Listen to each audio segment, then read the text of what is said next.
In 1920, after the Lunenburg schooner Delawana loses to the Gloucester schooner Esperanto in the inaugural International Fisherman's Cup race, the wind is seemingly taken out of Nova Scotia's sails. This devastating loss accelerates the building of more than a half a dozen stunning schooners in Nova Scotia shipyards. The soon-to-be famous BLUENOSE, designed by Dartmouth naval architect William J. Ruhe, is one of them. In shipyards from Essex to Boston, the same is true, as American shipbuilders craft their next Cup challengers. The ultimate goal for each of these new schooners is to win the next International Fisherman's Cup race in 1921. But why did BLUENOSE succeed when all others failed? One of the main reasons is Ruhe designs a fishing schooner that will be fast, but first and foremost, more than capable to fill her holds with fish to earn her keep. Because she has to fish the Grand Banks early in 1921 to be eligible to race in October of that year, Lunenburg shipbuilders at Smith & Ruland work 10-hour days for $2 a day, 6 days a week, and masterfully piece her together in 97 days. A golden spike is driven into her keel, and coins are placed under her masts for luck. Are these some of the more romantic reasons that made her a winner? BLUENOSE's captain, Angus J. Walters, has his own theory. According to Captain Walters, BLUENOSE is different than any other vessel that ever came out of Lunenburg. Because of the way her masts are placed, she is perfectly balanced. And the reason she'll win is because of her speed and her magical ability to sail into the wind. BLUENOSE is designed to race 2 to 3 weeks a year, but she's being built to fish 6 months of the year. Captain Walters insists that her foredeck be raised to provide more headroom for her crew. Even though Ruhe felt this design change might slow BLUENOSE down, he revised her lines to raise the bow by 45 centimeters, giving BLUENOSE her distinct look. But perhaps the real reasons behind BLUENOSE's incredible legacy will always be attributed to William Ruhe's outstanding design, the craftsmanship of her builders, Captain Angus Walters' superior seamanship, and the huge hearts both Walters and BLUENOSE possessed.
reading about my grandfather, and he was very involved with maritime rights and making sure that the Maritimes had what was promised to them in Confederation, and I think he worked very hard with that, and this was a piece of the puzzle of sort of promoting the Maritimes and making, shining a bit of a spotlight on the region with the Bluenose, because the world was a lot smaller then, and this became a sporting event, was these schooner races, and it was widely read about across the country.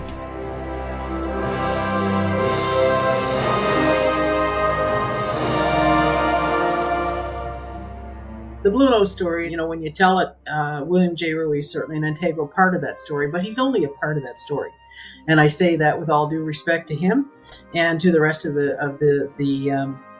team that made Bluenose what she was. He was one cog on the wheel. There was Captain Angus Walters, there were the shipbuilders, there were the men that sailed the vessel.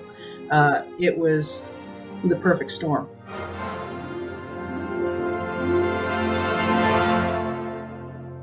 These were everyday working people doing their job, doing it for their country and town and their families. And I think because of that, everyone embraced them very, very, very much so. And I think that was all due to that. And then to say, when we were racing the Americans, to beat the Americans, we're Canadians, America's so big, America has this, America has that.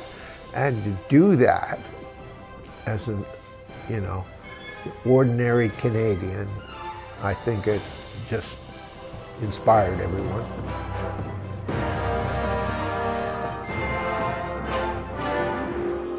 I think it's a wonderful, iconic part of our history. They're just beautiful vessels, the schooners. I can't imagine how exciting it must have been to actually race those things. The number of people involved and just tacking and jibing, all those sails, I just think, and they're beautiful. I just think it's wonderful. It's really hard to overstate the importance of the Bluenose and what she represented to Canada. Her successes really are woven into the fabric of our national identity. We were a really young nation back then. We were barely 50 years old, and we had a lot to prove to the world and our place in it. Everywhere you went in the States or Canada, you could read about it in newspapers. It was just huge stuff there. You just can't say how big. It was a really, really big deal. So there was great national pride, right? Everybody likes big sailing ships, and this one is ours. And it's got such a great history, right?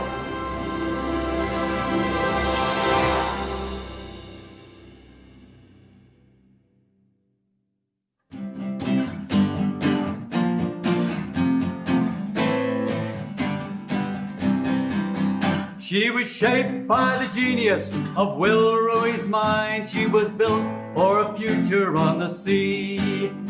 And the fastest of schooners with the low-lying lines would earn her a place in history.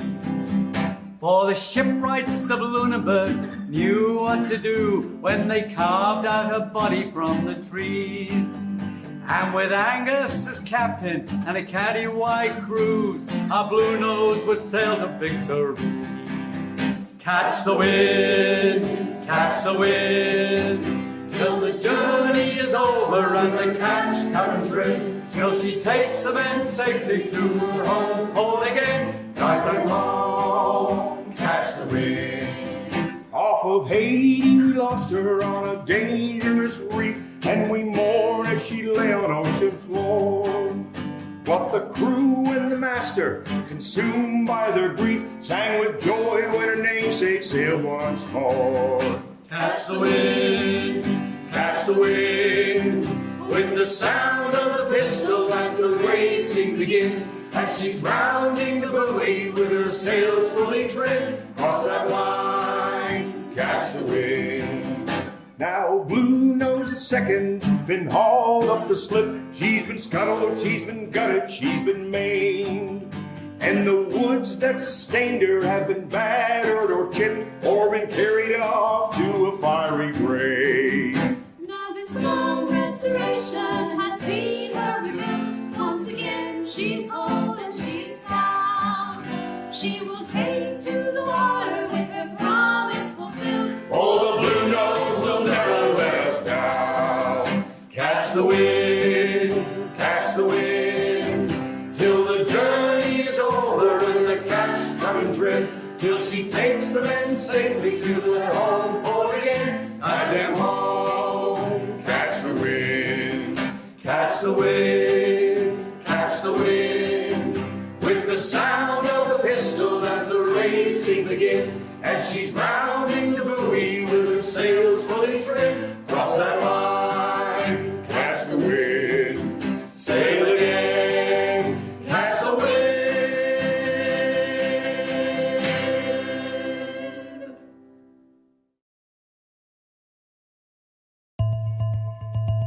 Wind, to fill the sails, to tussle the hair, to lift a scowl to a smile. Yes, sometimes the winds of change blow strong. So strong that they can change the course of a whole country. Find the new Painted Dime featuring BLUENOSE in your change. Now, here's a little fiddle set. It's called Mr. Biggs. 2, 3, 4.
you very much.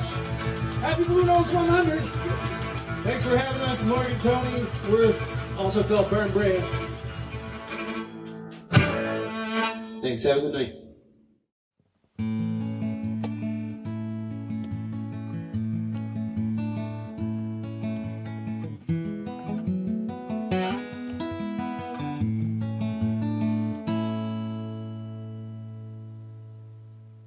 I think what she's doing this summer is fantastic. Sailing around the province, show her under sail. You don't need a sail on her to see this. And I think what I understand is that the response has been huge. And it's like this is very exciting. There's a lot to be proud of there. And it's that pride that pulls us forward. It's not pride in the past. It's pride in the abilities of today and opens your minds for the future. Because if it was all only about the past, well, that's cool, but maybe that's the future's where we're headed. We're not headed backwards. So there's great value in that. And she's an amazing ambassador. But an ambassador, to do an ambassador's job, has to be away. To see it in the faces of people whenever you pull into a port. I remember it in 1975 and 76 when I was on the BLUENOSE too. People are just ecstatic. They just wanted to reach out and touch her, board her, see her. And it still happens to this day. So there's something there. But I think it represents a part of our past where we were really, really strong. The prosperity grew from shipbuilding and seafaring, and she just has a really long-lasting legacy that's really important, and it shows us kind of the way into the future too, as far as I'm concerned. I think she's really important. The one lovely thing about the BLUENOSE is that when we go to some place, people will come and stand on the deck, particularly smaller towns, and other people will come and there will be a community exchange of knowledge.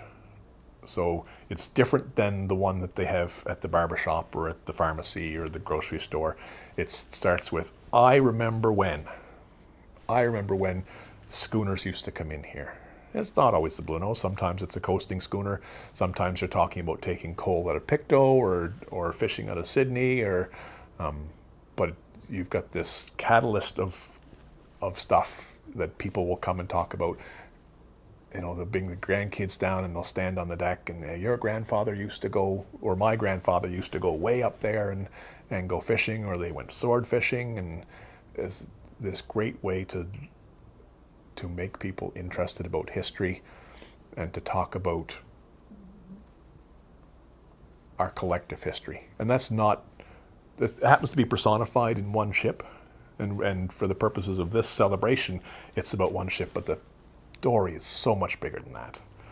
It's about the logging and the coal mines and the trains that don't run anymore, and then the modern aspect of that. It's about hardship, about having to work hard and have the work ethic to go and have the leadership to lead a group of men to go do this horribly difficult thing, and they didn't know the outcome. Were they coming back? Were they coming back with good fish? Were they coming back with bad fish or no fish? That's an incredible story, and that lesson is worth repeating today, and I think we can all learn from that.